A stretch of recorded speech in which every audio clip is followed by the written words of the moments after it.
Next topic is rectum and anal canal. The rectum, this is the rectum, this one. It is the distal part, last part of the large intestine. This is large intestine. It begins from the, this is cecum, then is ascending colon, this transverse colon, then is descending colon, sigmoid colon and rectum. So rectum is the distal part of the large intestine or the large gut. It is placed between the sigmoid colon above. Above is the sigmoid colon. See here, this is the sigmoid colon which is present above the rectum, and below is the anal canal. Distension of this rectum, distension of the rectum causes the desire to defecate. Defecate means the desire to pass the stool. The rectum in man is not straight as the name implies. In fact, it is curved in an antero-posterior direction and also from side to side. The three cardinal features of the large intestine, they are circulation, appendices epiploid and the tinea, and these are absent in rectum. Though it is a part of large intestine, but the cardinal features, that is circulation, appendices epiploica and the tinea, are absent in the rectum. Next is the situation of the rectum. The rectum is present in the posterior part of the lesser pelvis and in front of the lower three pieces of the sacrum and coccyx. It is present in front of the lower three pieces of the sacrum and the coccyx. Then is the extent of the rectum. The rectum begins as the continuation of the sigmoid colon at the level of the third sacral vertebra. This is the third sacral vertebra. The rectum begins in front of the third sacral vertebra. Sigmoid colon, it ends here and rectum starts here. So beginning of the rectum is at the level of the third sacral vertebra. It begins in front of the third sacral vertebra. This rectosigmoidal junction is indicated by the lower end of the sigmoid mesocolon. So this is called the ending of the sigmoid colon and beginning of the rectum. This is called the rectosigmoid junction. It is present at the level of the S3, and the rectum ends, this is rectum, it ends by becoming continuous with the anal canal. This part is anal canal. This is the ending point of the rectum. This junction between the rectum and the anal canal is called anorectal junction. This is called rectosigmoidal junction and this is anorectal junction, and this lies 2 to 3 centimeters in front of the tip of the coccyx. This is coccyx. It lies 2 to 3 centimeters in front of the tip of the coccyx. So this rectum, it extends from the rectosigmoidal junction, that is at the level of S3. It begins at the level of S3 and ends at the level of the 2-3 centimeters in front of the coccyx. Below is the anus and this is the anorectal junction. So the rectum is from the rectosigmoidal junction to the anorectal junction, from the level of S3 to the tip of the coccyx, in front of the tip of the coccyx. Next is the length of the rectum. This rectum from S3 to the tip of the coccyx, the length of this rectum, it is 12 centimeters. In the upper part, it has the same diameter as that of the sigmoid colon, but in the lower part it is dilated to form the ampulla. The ending of this is called the rectum, is called the rectal ampulla. So diameter of the rectum at the upper end is same as that of the diameter of the sigmoid colon. Length is about 12 centimeters and it is more dilated at the lower end to form the rectal ampulla. Now the course and the direction of the rectum. This is sigmoid colon. This is sacrum. See behind, this is sacrum. This part is the rectum. This dilated part is ampulla. Then is the anal canal and then is the anus. So in its course, first of all, rectum runs downward and backward. See here, it is running downward and this is running downward and backward along with the concavity of the sacrum. Then it runs downward. First downward and backward, then downward and forward. This is the course of the rectum. and beginning and ending of the rectum, they are in the same plane. This is the same plane. Ending and beginning is in the same plane. And during its course, it shows two types of curves, anterior-posterior and the lateral curve. Anterior-posterior curves are 2 and the lateral curves are 3. The anterior-posterior curves, first of all, the sacral flexor. The rectum is running in the concavity of the sacrum and coccyx, and this flexion, there is a curve. This curve is called the sacral flexor of the rectum. Then is the perineal flexor. This is perineal flexor.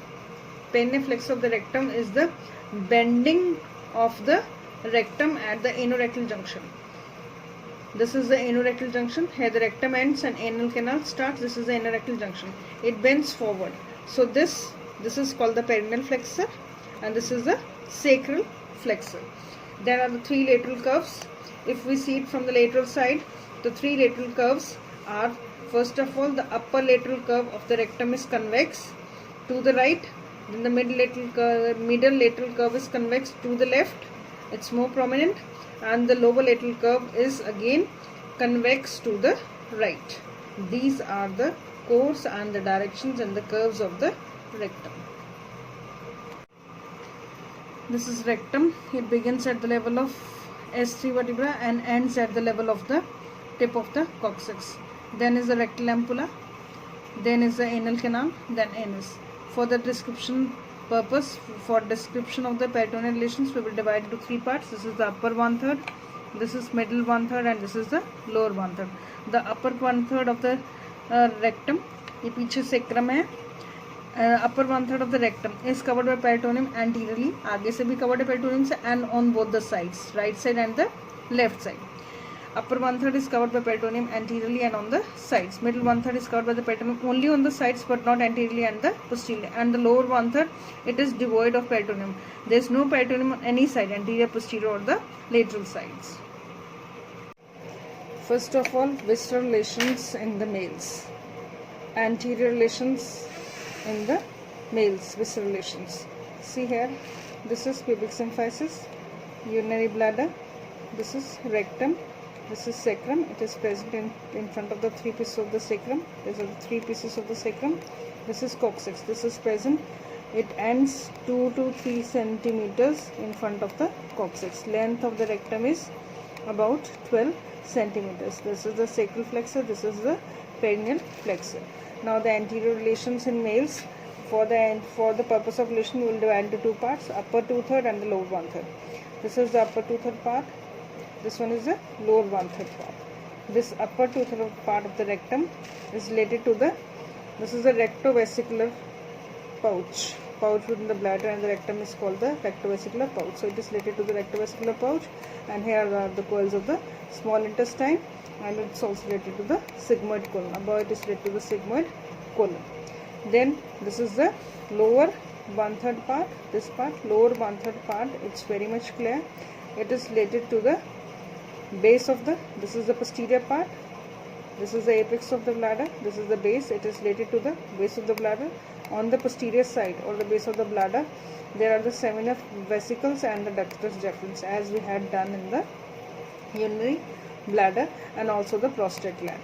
So again, the anterior relations in the males, for this we will divide into 2 parts. This is the upper 2/3 part, lower 1/3 part. Upper 2/3 part, this one upper 2/3 part, it is related to the rectovesicular pouch. Then is the holes of intestine. Then the lower 1/3 part, this is lower 1/3 part. In front of the lower 1/3 part, this is base of bladder, this is the prostate gland, and here is the seminal vesicle and the ejaculatory duct. These are the relations present anterior to the rectum in males. Relations in the females. See here, this is the female pelvis, this is pubic symphysis, urinary bladder, this one is uterus, this is vagina at 90-degree angle to the uterus. Then this is the rectum, it is lying in front of the sacrum.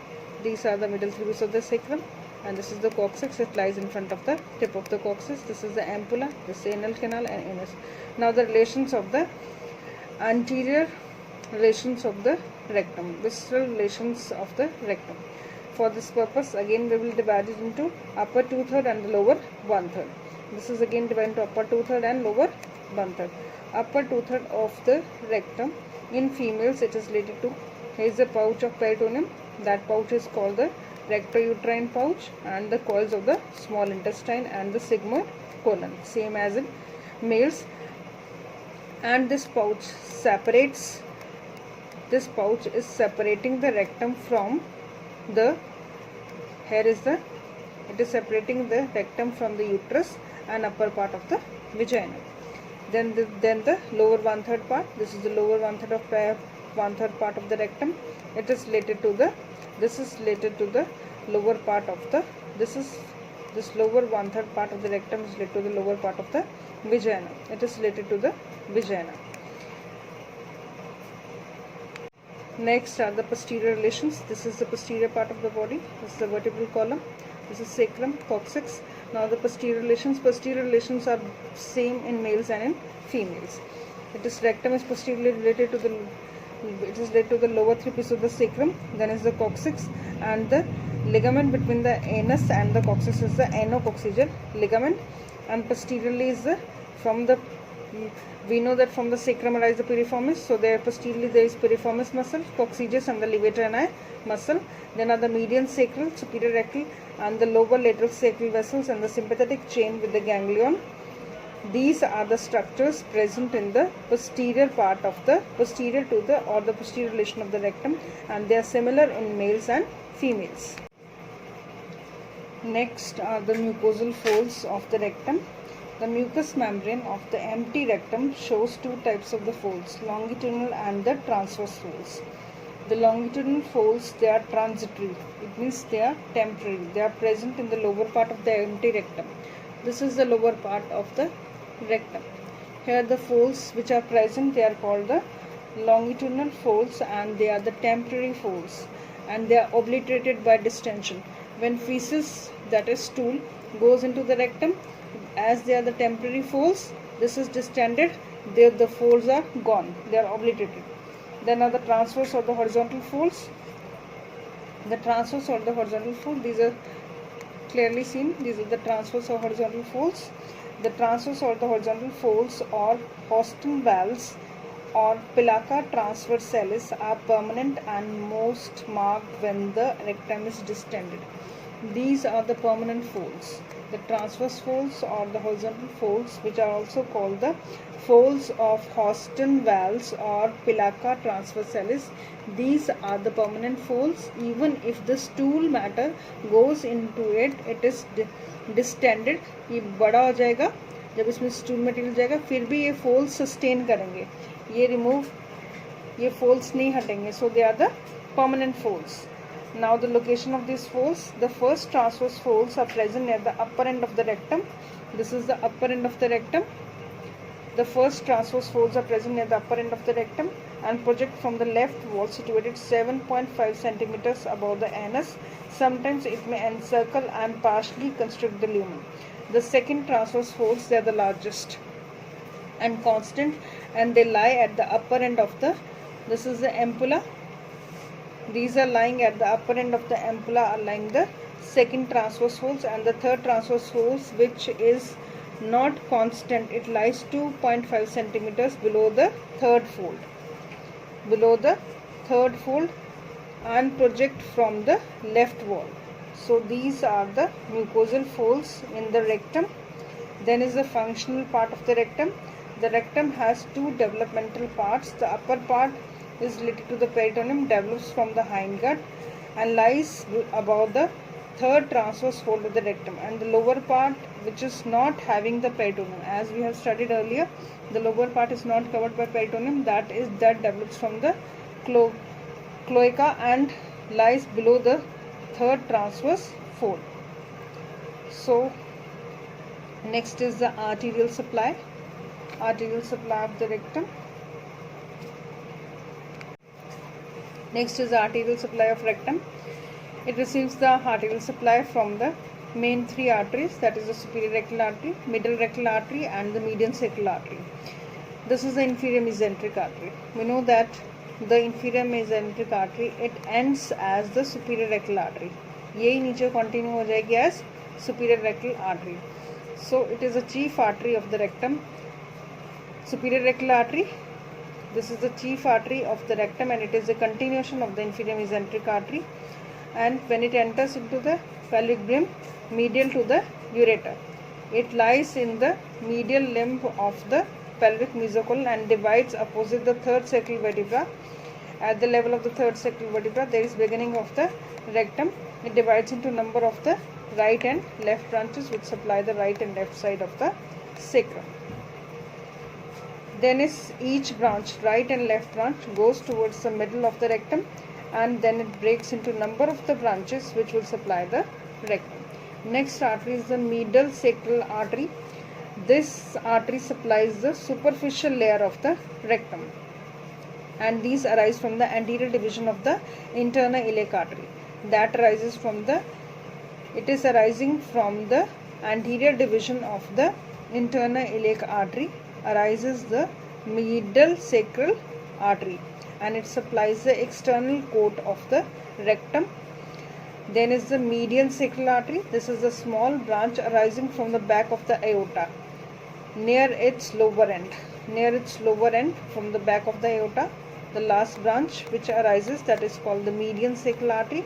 It descends in the median plane, it descends in the center and supplies the posterior wall of the anorectal junction. It will go downward